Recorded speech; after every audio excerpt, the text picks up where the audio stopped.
revelador que deja este caso visto desde la perspectiva de la ley de lavado de activos y el financiamiento del terrorismo que plantea esa ley, que siempre es ese pedacito final lo dejamos, y lo digo porque en una ocasión, a raíz de una investigación periodística que hacía de la realidad de nuestra frontera con Haití, su vulnerabilidad y todo lo que implicaba, el hecho de no reforzar la frontera, de no tomar controles fronterizos, etcétera, que permitieran se filtrara no solo dinero del narcotráfico de Haití a la República Dominicana o viceversa, sino armamento de un lado hacia el otro, etcétera, nos podía colocar como país en la lista de países que financian el terrorismo, simple y llanamente por no tomar las medidas. Nunca nos olvidemos que en una islita del arco de las Antillas Menores, un día aparecieron unas armas vinculadas a una de las estructuras del terrorismo.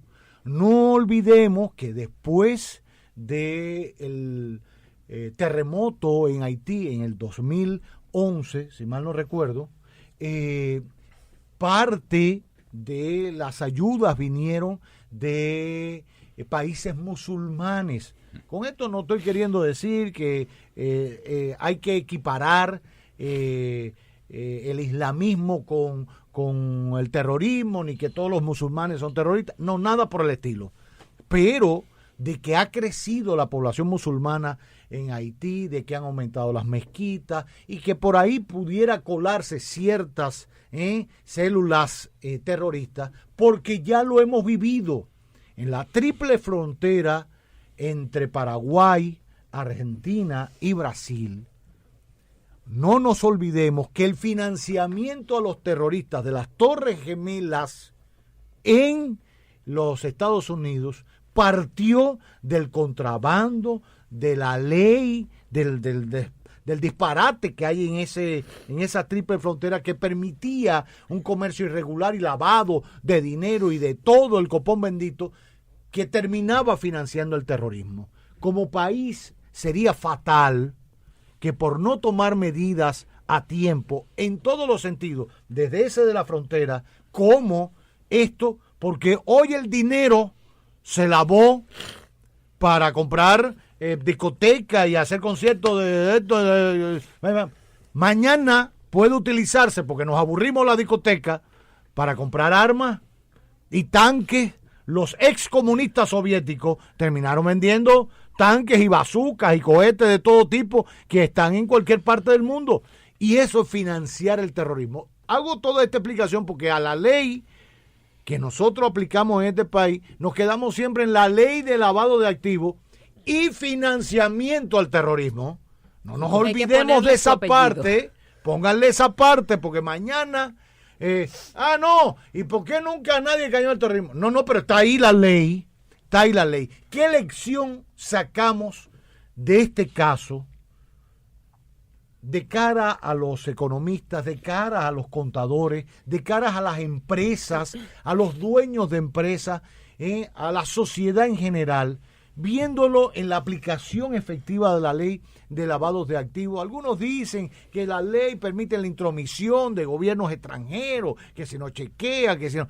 Bueno, pero lo cierto es que es una ley soberana, es nuestra, se aplica aquí, se consensuó con todo el mundo, se discutió y ya hay gente que está cayendo por ella.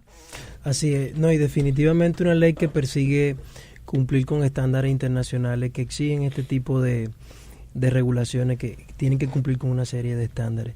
Definitivamente en República Dominicana hablo desde el punto de vista no de la persecución, sino de la prevención del lavado de activos, que es lo que conozco. Hemos dado un avance enorme, y yo podría decir que en los últimos 3 años, inclusive antes de la propia ley, en el fortalecimiento de la economía, de algunos sectores que se han ido educando, para que sean ellos también actores activos en que este tipo de redes no puedan, no perseguir el crimen porque no pueden, pero sí evitar que ese dinero circule en la economía. Que permee la economía sana. Eso ha sido un avance enorme y la unidad creada para ese fin es una unidad que se ha fortalecido bastante en los últimos años. Creo que está haciendo un trabajo muy bueno, claramente. O sea, hay medidas y estructuras realmente de peso que han ido evitando cada día más en nuestro país. Claro, es una curva de aprendizaje. Una curva de aprendizaje. Es algo que se va construyendo y no se hace de la noche a la mañana. Pero en los últimos años, producto de la evaluación esta del GAFILAT, el avance ha sido importante. Yo creo que poco a poco lo que vamos a ir creando es una conciencia, es una cultura de un rechazo colectivo hacia el crimen, porque yo creo, y eso no toma años, eso puede tomar décadas, puede tomar generaciones y cambiando este tipo de pensamiento, porque cosas como esta no ocurren en una sociedad que no sea tan normal verlo, tan aceptado. ¿Okay? Entonces, o sea que choca inmediatamente. Sí, totalmente. Yo creo que las sociedades que han logrado librarse de esto y que viven en sociedades más pacíficas, con casos de criminalidad más altos, son sociedades donde no solamente las instituciones son fuertes, sino que también tiene una civilización, culturalmente y como fortalecido y como sociedad que rechazan colectivamente esa situación. Realmente acciones como la que yo he visto en otros países donde entran personas vinculadas a casos de corrupción y tú ves que las personas todas se levantan, salen de los restaurantes, lo dejan solo, personas que toman los políticos corruptos y lo tiran dentro de un zafacón. Sociedades así son lo que fortalecen el gobierno. Entonces, claramente no podemos decir, bueno, la culpa es de nosotros, bueno, es una culpa colectiva. Pero eso es lo que quiero, quizá el mensaje final es entender que la prevención del lavado de activos con una ley no funciona solo. La ley va a funcionar con un convencimiento, sobre todo de las entidades que están nombradas aquí, de que aún la persona esté condenada o no, el manejo de ese dinero es un crimen. Usted es tan culpable por recibir, manejar, administrar, poseer el dinero de ese criminal, que el criminal que creó ese dinero. Y yo siempre ha convertido en un cliché, porque yo en todas mis presentaciones lo digo, todo el mundo rechaza el crimen. Yo siempre lo digo esta frase, todo el mundo rechaza el crimen, pero nadie rechaza el dinero del crimen. Y eso es algo que culturalmente debemos de cambiar. Claro. Porque todo el mundo señala al narcotraficante, señala al corrupto, pero cuando entra a un lugar y gasta millones de pesos, usted es un dios. Entonces, si usted acepta mi dinero, me tiene que aceptar a mí en la sociedad también. Claro. ¿Sí o no? Así es. Entonces, quizá la noticia fuera de esta ley, como me hablaste de alentadora, sí, quizá esa es la noticia alentadora que le tengo, que lamentablemente no es tan alentadora, porque sabemos que eso no va a ocurrir por ahora. Ya. Buen mensaje, sobre todo para llamarnos a capítulo y para que sepamos que depende de nosotros, no es del otro solo, de nosotros también, que este país vaya por mejor rumbo. Y digo que va a costar trabajo, pero no hay peor gestión que la que no se hace, y sobre todo si pensamos en el futuro y en el futuro de nuestras generaciones. ¿Cómo se llama el capo de los Estados Unidos que cayó? Capone. Al Capone cae no por el negocio ilícito del ron y de todo, sino por no pagar un impuesto. Sin embargo, se logra, al margen de que al final después se acabó la ley seca, se permite el consumo de eso, etcétera.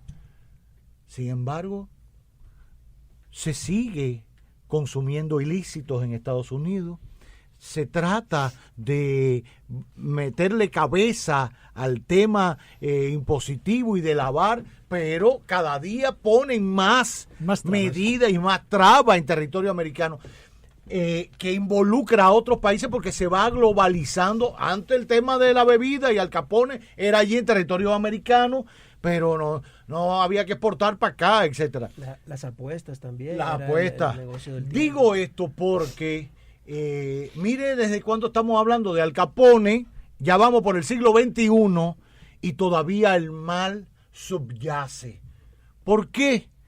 Porque en el fondo, aun cuando ha habido una predisposición positiva, cuando hablamos de predisposición no hay que verlo desde el punto de vista negativo, de las autoridades de tiempo en tiempo, de ir acorralando el delito desde su inicio hasta lo otro, ha faltado también una voluntad cultural y social para, como decía mi abuelo, acabar con aquello de que tanta culpa tiene el que mata la vaca como el que le aguanta la pata.